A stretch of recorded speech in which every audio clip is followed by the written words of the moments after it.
दोस्तों आज मैं आपके लिए बीए पार्ट 1 पॉलिटिकल साइंस से बहुत ही इंपॉर्टेंट ऑब्जेक्टिव क्वेश्चन लेकर आया हूँ। ये आपके आने वाले एग्जाम के लिए काफ़ी इंपॉर्टेंट क्वेश्चन है। तो चलिए शुरू करते हैं। क्वेश्चन नंबर 1 है, किसने कहा कानून संप्रभुता की आज्ञा है?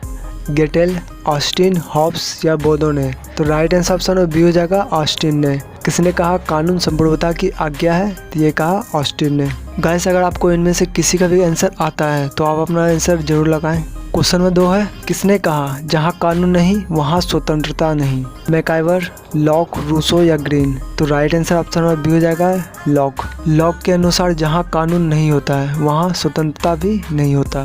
क्वेश्चन नंबर 3 है, प्रजातंत्र शब्द किस भाषा से लिया गया है? रोमन, ग्रीक, लैटिन या फ्रेंच? दोस्तों अगर आपको आता है तो आप भी अपना ऑप्शन जरूर लगाएं। तो यहाँ पे इसका right answer option number B हो जाएगा, ग्रीक। लोकतंत्र, प्रजातंत्र या डेमोक्रेसी की उत्पत्ति ग्रीक भाषा के डेमोस शब्द से हुई है। डेमोस का अर्थ होता है जनसाधारण और क्रेसी का अर्थ होता है शासन। तो इसे आप ध्यान रखना, काफ़ी इंपॉर्टेंट क्वेश्चन है। तो अगला क्वेश्चन देखते हैं। क्वेश्चन नंबर 4 है, सत्य के साथ मेरा प्रयोग के लेखक कौन है? गांधी जी, विनोबा जी, तिलक या गोखले? तो right answer option number A हो जाएगा, गांधी जी। सत्य के साथ मेरा प्रयोग के लेखक कौन है? तो ये है गांधी जी। अब सवाल आता है, सत्य के साथ मेरा प्रयोग ये क्या था? तो ये एक आत्मकथा था, गांधी जी की आत्मकथा, जिसे गांधी जी द्वारा गुजराती भाषा में लिखा गया था। क्वेश्चन नंबर 5 है, किसने कहा राज्य एक शोषण का यंत्र है? गांधी जी, मार्क्स, लेनिन या ब्राइस? तो राइट आंसर ऑप्शन में बी हो जाएगा, मार्क्स। इनका पूरा नाम कार्ल मार्क्स है, ठीक है। किसने कहा राज्य शोषण का एक यंत्र है? तो ये कहा कार्ल मार्क्स ने। क्वेश्चन नंबर 6 है, रिपब्लिक पुस्तक किसने लिखी? प्लेटो, अरस्तु, वॉकर्स या हॉब्स? दोस्तों ये क्वेश्चन भी काफ़ी इंपॉर्टेंट है। तो अगर आपको आता है तो अभी अपना ऑप्शन जरूर लगाएं। तो यहाँ पे इसका राइट आंसर ऑप्शन ए हो जाएगा, प्लेटो। रिपब्लिक पुस्तक के लेखक कौन है? तो यह है प्लेटो। क्वेश्चन नंबर 7 है, निम्न में से कौन ऑस्टिन के संप्रभुता सिद्धांत का सबसे बड़ा आलोचक है? गिलक्रास्ट, लॉक, हेनरी मैन या लॉस्की? तो right answer option number C हो जाएगा, हेनरी मैन। निम्न में से कौन ऑस्टिन के संप्रभुता सिद्धांत का सबसे बड़ा आलोचक है? तो यह है हेनरी मैन। क्वेश्चन नंबर 8 है, निम्न में से कौन आधुनिक राजनीतिक विज्ञान नहीं है? ब्राइस, कैटलिन, ईस्टन या इनमें से कोई नहीं? दोस्तों इस तरह का क्वेश्चन काफ़ी बार पूछा जा चुका है, तो इसे आप ध्यान रखिएगा। अगर इस तरह का क्वेश्चन पूछा जाए तो इसका right answer option number D हो जाएगा, इनमें से कोई नहीं। निम्न में से कौन सा आधुनिक राजनीतिक विज्ञान नहीं है, ये पूछा जा रहा है, तो इसका right answer option number D के साथ चला जाएगा। अगला क्वेश्चन देखते हैं। क्वेश्चन नंबर 9 है, दास कैपिटल नामक पुस्तक के लेखक कौन है? अरस्तु, मार्क्स, लॉस्की या बेपर? तो right answer option number B हो जाएगा, मार्क्स। दास कैपिटल, इनका पूरा नाम है जर्मन दास कैपिटल, इसका अर्थ होता है पूंजी। यह एक पुस्तक है जिसकी रचना कार्ल मार्क्स ने 1867 ईस्वी में की थी।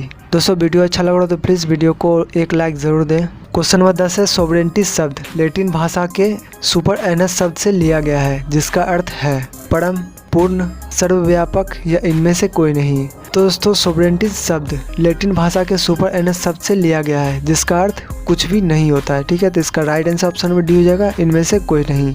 क्वेश्चन नंबर 11 है, सोशल कॉन्ट्रैक्ट के लेखक कौन है? हॉब्स, लॉक, रूसो या प्लेटो? तो राइट आंसर ऑप्शन में सी हो जाएगा, रूसो। साल 1762 ईस्वी में रूसो की युगांतकारी रचना द सोशल कॉन्ट्रैक्ट सामाजिक समझौता छपी थी। गाइस आप कमेंट कर बताओ कि आप इनमें से कितने क्वेश्चन का आंसर खुद से दे पाए हो।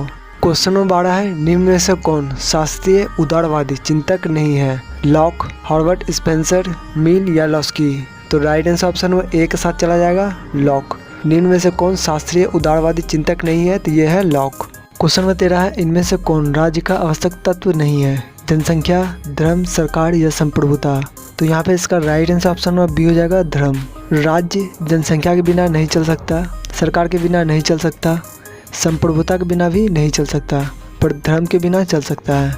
तो इसका right answer option number B हो जाएगा। क्वेश्चन नंबर 14 है, समानता का अधिकार है नैतिक अधिकार, राजनीतिक अधिकार, वैधानिक अधिकार या इनमें से कोई नहीं? तो right answer option number C हो जाएगा, वैधानिक अधिकार।